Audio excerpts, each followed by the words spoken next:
Like what? Because I've experienced a similar thing. It's like I remember I worked at I sold women's shoes at Sears, in a bank, and I just remember like some kind of I forgot the name of the company, but you can sell like knives or whatever. Like that's a what's common. Oh, I know what you're talking about. I'm sure there's a lot of things like this, right? And I remember there's a feeling a big one, similar thing, like why? To me, what was fascinating about it is like, wow, like human civilization is a interesting like a pyramid scheme. Like I didn't know the words for that, but it's like it's cool. Like you can like get in a room, you convince each other of ideas, and you have these ambition. There's a general desire, especially when you're young, to like life sucks right now. Nobody respects you. You have no money. And you want to do good, and you want to be sold this dream of like if I work hard enough at this weird thing, I can shortcut and get to the very top. Yes. I don't know what that is. And I also in me felt that like life really sucks and I could do good. And I'm lucky. I found a way to do good. I'm like, and I don't know, you connect with that somehow. I think there's like this weird fire inside people to make better of themselves, right? I don't know if it's just an American thing or if it, but anyway, that was fascinating to me from a human nature perspective. Grifters play on this though, right? Like this is so the best salesmen play on true narratives that you already believe. So the true narrative is, life is unfair. It is tough.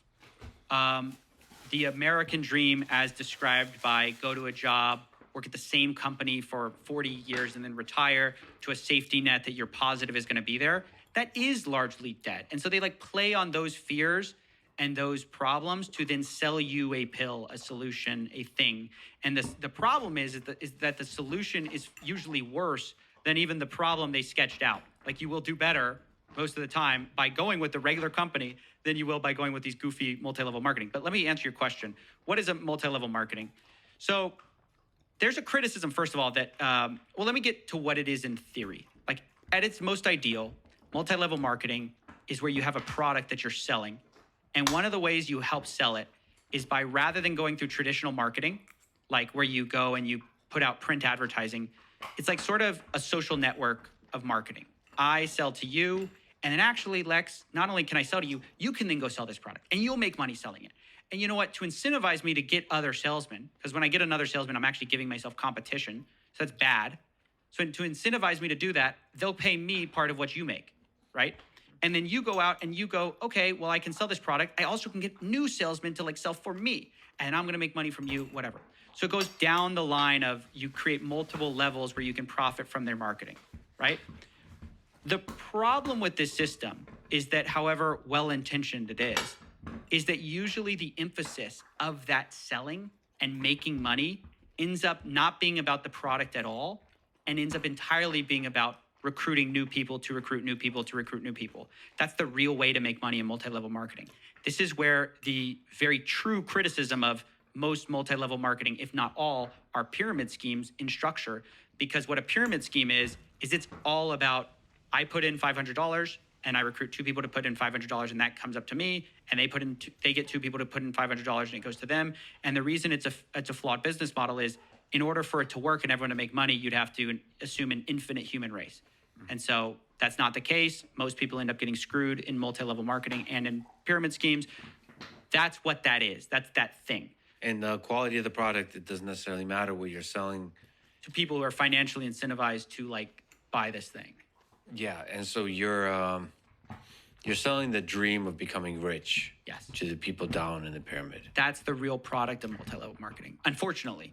And so you look at the statistics of these companies, and although they'll make it seem like it's so easy to be the top, 0.1% who's making all this money, the statistics are that 97% make less than a minimum wage doing this. They spend an enormous amount of time.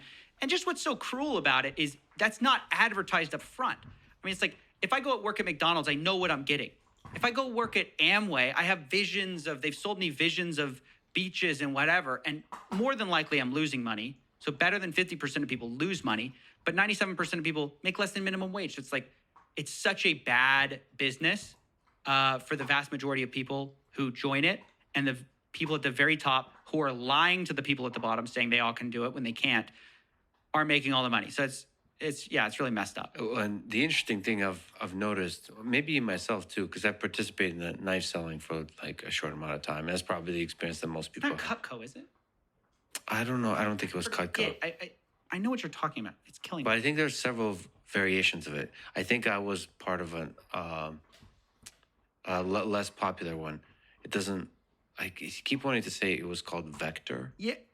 Yes. Okay. Something with a But, V was what I was going to say. It might uh, be Vector. Yeah, I get but- what you're saying though. It's a multi-level marketing knife selling. But the thing is, I just remember my own small experience with it. Is I was embarrassed at myself for having like participated. I think there's an embarrassment. That's why people down in the pyramid don't like speak about it, right? That you're part like I'm trying to understand the aspects of human nature that facilitate this. Well, this is one of the problems with fraud is there's a tremendous embarrassment to being had. Yeah. Also, if you buy, so slightly different human nature is that if you buy into a get rich quick scheme and then it doesn't deliver, you're more likely to blame yourself than blame the product for not actually working. You go, well, there must be something flawed with me. That's true. And they Yes, constantly exactly. reinforce this. They go, well, it's all about your hard work. The system works. Look at me. I did it. So if you're failing, it must be some indictment of your character. And you have to always double down. You have to the system can't be flawed. You must be flawed. And so, yeah, it's a really messed up system. It really preys on people's psychology to keep them in this loop. And that's why in some ways these things are so viral, even though they don't actually get most people a significant amount of wealth and they cost most people money. So it's very unfortunate. Most people do have the dream of becoming rich. Most young people. Right. And the thing is that everyone knows in business, what do you sell? You sell solutions to problems. So if so many young people want to get rich, the product is that pitch. It's you sell them the dream. Why this gets so grifty and so cruel and predatory is because there is no easy solution to this. There is no solution that people are going to buy because the real solution people want is no work, no education, no skills required, no money upfront, and people will pay any price for that magic pill, and people are happy to sell that magic pill. And I think those people are very cruel and I think deserve to get exposed for